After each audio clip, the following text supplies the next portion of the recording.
They say comedy movies don't work anymore, but this entire narrative is wrong.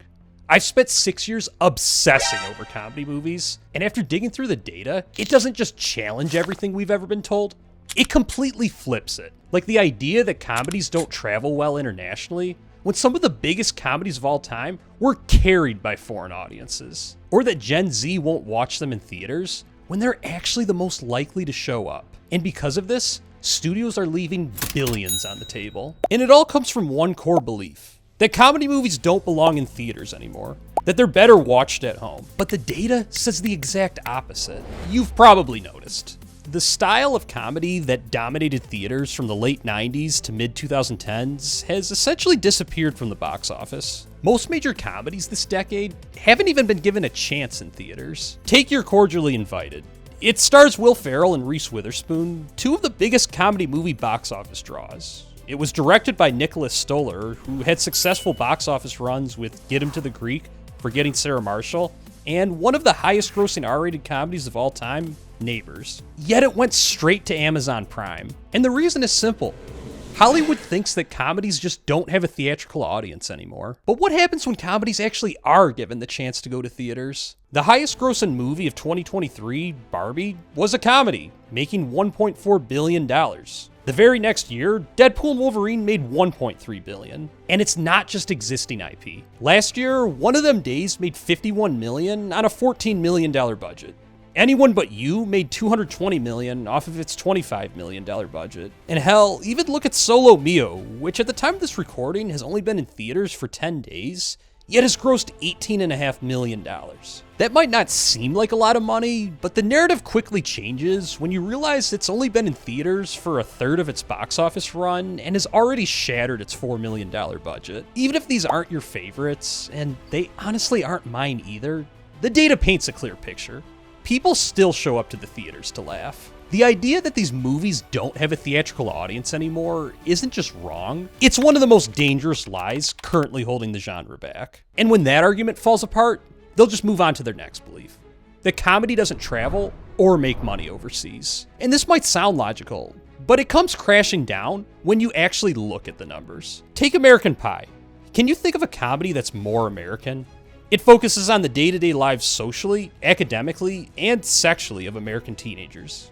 And I mean, it literally has the word American in the title. This is the perfect example of a comedy that should absolutely flop with foreign audiences. It crushed it with American audiences, bringing in over $102 million.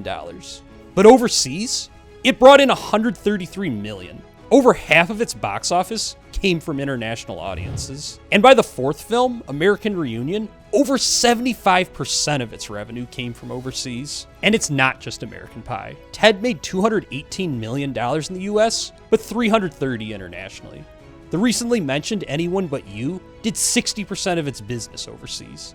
And even look back just 1 month ago, Anaconda performed better overseas than in America. And these aren't outliers. This happens constantly. The belief that comedies don't travel well was a lie in the 90s, in the 2000s, the 2010s, and even to this day. Comedy doesn't just travel well, it thrives internationally. And the belief that it doesn't is costing studios billions. But then these same people will feed you the lie that even if this is all true, it's a lost cause, because movies are a dying art, and that Gen Z has replaced comedy movies with TikTok and social media. But this too falls apart when you look at real data. Research conducted by Cinema United found that in 2025, Gen Z, the generation that has grown up on social media and TikTok, not only makes up the largest demographic at movie theaters, but that their attendance has only grown in popularity, rising a whopping 25% this past year. So we know the social media generation is actually showing up to the theaters more than any other generation.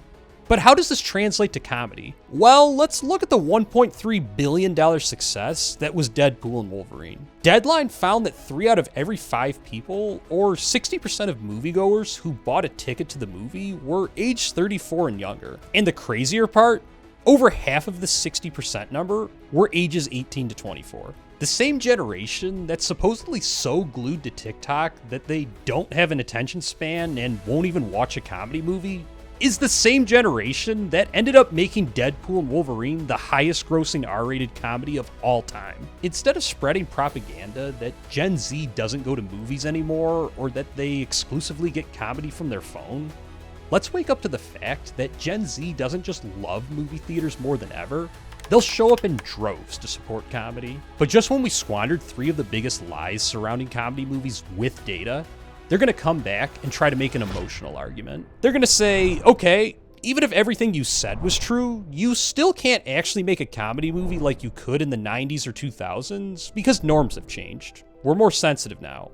And there just isn't an appetite for that kind of comedy anymore. Thankfully, we have data to completely squash this lie too. In modern times, think about what is at the top of each medium of comedy. For stand-up, you might be able to ban him from venues, but money talks. Dave Chappelle made $20 million for each of his original Netflix specials, and they were in such high demand that Netflix signed him for 4 more, despite showing zero regard for political correctness. I just wanted to have dinner with her so I could just look in her eyes and call her a nigga to her face. Careful, Dave, they after you. I said, what? One they or many theys? Television? Family Guy just got renewed for its 27th season, and will run at least 3 more years, despite being one of the most controversial shows of all time. You're gonna be this rude all evening? You haven't asked me anything about myself. So what do your parents do? My dad's an accountant, and my mom is the former governor of Alaska. Sorry, we're... Oh, that's okay then. Don't know any better. Oh, bless your heart. Jeez, didn't you hear me a second ago? I'm And as far as movies go, Deadpool and Wolverine crossed boundaries that most people thought were uncrossable in modern times, and became the highest grossing R-rated comedy of all time. You were, retired. Retired. Then a Norris Said Hold My Beer crossed even deeper boundaries. 'Cause you're a fat-ass bitch. And was ultimately rewarded with Best Picture at the Oscars. And before you say that no one in Gen Z can handle this style of humor, just listen to some of the things that were said in my recent React videos. If you honestly get offended by this, sit with your Marley and Me and stick with your PG movies, I guess. Our generation is getting soft, and I think we need to just let things go. I don't think you can paint a clearer picture. In a sea full of overly politically correct comedy, every time someone actually does take a risk, it doesn't just get rewarded financially, it sometimes goes on to win the biggest honor in cinema. And if you've been missing the classics from the 2000s, like The Hangover, Superbad, and Wedding Crashers, there's a reason for that. And it's not because they weren't politically correct. It's because of what was happening behind the scenes that most people have no idea about. And once you see it, you'll never trust the end credits of a movie ever again. And I break down exactly what was happening here.